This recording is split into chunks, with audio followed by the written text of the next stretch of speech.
Assalamualaikum warahmatullahi wabarakatuh. Selamat pagi anak-anakku yang soleh dan soleha. Apa kabarnya hari ini? Semoga semuanya dalam keadaan sehat ya. Alhamdulillah. Nah, kali ini kita bertemu lagi dengan Ibu Fatma Muhammad dalam mata pelajaran Pendidikan Agama Islam dan Budi Pekerti. Baiklah, untuk pembelajaran hari ini materi kita adalah tanda-tanda usia balik untuk laki-laki dan perempuan. Oke, hari ini kita akan belajar pengertian balik. Kemudian ciri-ciri balik bagi laki-laki. Kemudian ciri-ciri balik bagi perempuan. Kemudian hadas besar atau mensucikan hadas besar. Oke, dan yang pertama pengertian balik. Menurut bahasa dan Menurut bahasa, dalam bahasa Arab, balik berarti dewasa atau telah mencapai. Kata ini berasal dari akar kata buluk yang berarti mencapai atau sampai pada. Menurut istilah, secara istilah dalam hukum Islam, balik merujuk pada usia di mana seseorang telah mencapai kedewasaan secara fisik dan mental. Umumnya mencakup usia pubertas, yaitu ketika seseorang mengalami tanda-tanda fisik kematangan seperti menstruasi pada perempuan atau mimpi basah pada laki-laki. Namun, dalam konteks hukum Islam, balik juga berkaitan dengan kemampuan untuk memahami, melaksanakan kewajiban agama dengan penuh tanggung jawab. Nah, selanjutnya tanda-tanda balik bagi anak laki-laki. Nah, tanda-tanda balik bagi anak laki-laki adalah indikasi bahwa anak tersebut telah mencapai kematangan fisik dan seksual. Berikut adalah tanda-tanda balik yang umumnya terjadi pada anak laki-laki. Nah, yang pertama, mimpi basah. Kedua, pertumbuhan rambut di area tertentu. Ketiga, suara berubah. Keempat, perkembangan alat kelamin. Yang kelima, pertumbuhan badan.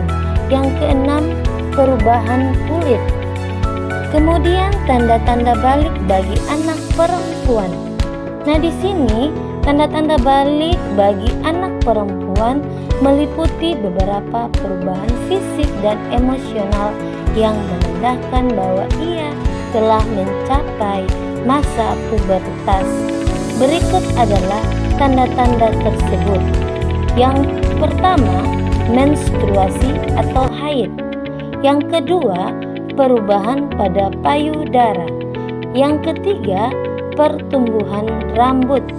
Yang keempat, pertumbuhan tubuh yang cepat. Yang kelima, perubahan kulit. Yang keenam, perubahan suara. Dan yang ketujuh, perubahan emosional dan perilaku. Nah, selanjutnya bagi dalam ilmu biologi, ini ada terbagi menjadi 7. Yang pertama, menstruasi atau haid.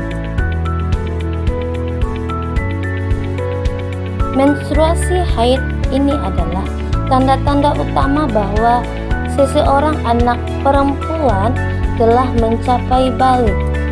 Menstruasi biasanya dimulai antara usia 9 hingga 16 tahun. Yang kedua, perubahan pada payudara.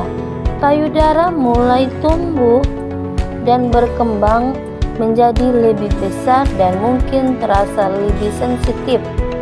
Yang ketiga, pertumbuhan rambut. Rambut mulai tumbuh di area tertentu seperti di sekitar kemaluan dan ketiak. Keempat, pertumbuhan tubuh yang cepat. anak perempuan akan mengalami pertumbuhan tinggi dan berat badan yang cepat. Nah, seringkali tersebut sebagai growth spurt. Perubahan kulit bisa menjadi lebih berminyak dan jerawat bisa mulai muncul. Keenam, perubahan suara. Suara anak perempuan bisa menjadi lebih dalam meskipun tidak sedramatis perubahan suara pada anak laki-laki. Yang ketujuh, perubahan emosional dan perilaku. Perubahan hormon dapat mempengaruhi suasana hati, emosional, dan emosi, membuat anak perempuan lebih sensitif atau moodnya. Kemudian ciri-ciri balik anak laki-laki. Ciri-ciri balik ada terbagi menjadi 5, yaitu pertumbuhan rambut. Tumbuhnya rambut di daerah wajah atau kumis dan jenggot, ketiak dan daerah kemaluan. Kedua, perubahan suara. Suara menjadi lebih berat karena pertumbuhan pita suara. Ketiga, perkembangan otot dan tulang. Otot menjadi lebih besar dan kuat, serta terjadi pertumbuhan tulang yang cepat. Keempat, pertumbuhan alat kelamin. Penis atau testis membesar dan produksi sperma dimulai. Kelima, mimpi basah, pengeluaran air mani secara spontan saat tidur. Kemudian pengertian hadas besar. Hadas besar adalah kondisi atau keadaan tidak suci yang terjadi pada seseorang menurut ajaran Islam dan memerlukan mandi besar atau wudhu untuk kembali keadaan suci. Hadas besar terjadi karena beberapa sebab, di antaranya yang pertama, hubungan suami istri, terjadinya persetubuhan antara suami dan istri. Kedua, keluar mani, atau baik saat tidur, mimpi basah, atau dalam keadaan sadar. Yang ketiga, haid atau menstruasi pada wanita yang mengalami siklus bulanan. Yang keempat, nifas, darah yang keluar setelah proses melahirkan. Yang kelima, wiladah, yaitu setelah seorang wanita melahirkan.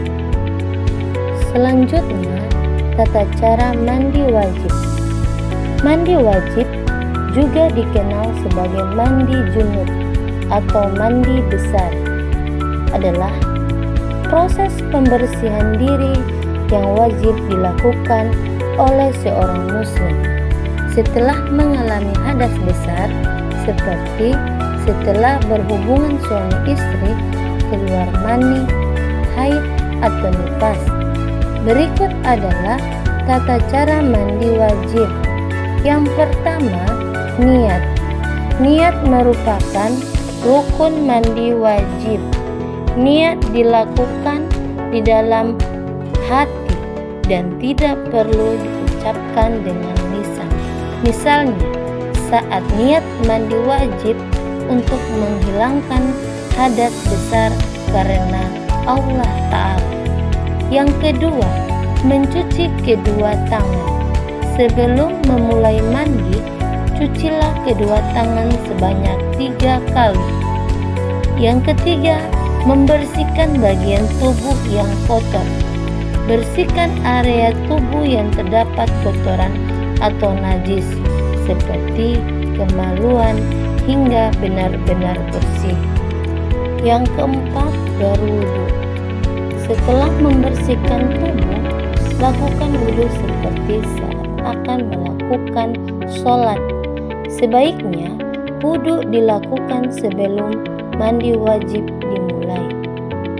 Kelima, mencuci seluruh tubuh. Siramkan air ke seluruh tubuh secara merata. Pastikan air mengenai seluruh tubuh, termasuk rambut, kulit dan lipatan-lipatan tubuh. Kemudian mulailah dengan menyiramkan air ke kepala 3 kali hingga merata. Kemudian siramkan ke seluruh tubuh, dimulai dari sisi kanan, kemudian sisi kiri, dan pastikan semua bagian tubuh terbasahi air. Yang keenam, selesai. Nah, setelah mandi wajib, kita sudah dianggap suci dan bisa melaksanakan ibadah seperti sholat, berpuasa, dan ibadah lainnya yang mengisyaratkan keadaan suci dan hadas besar. Nah, terima kasih ya adik-adik. Nah, sampai jumpa ya di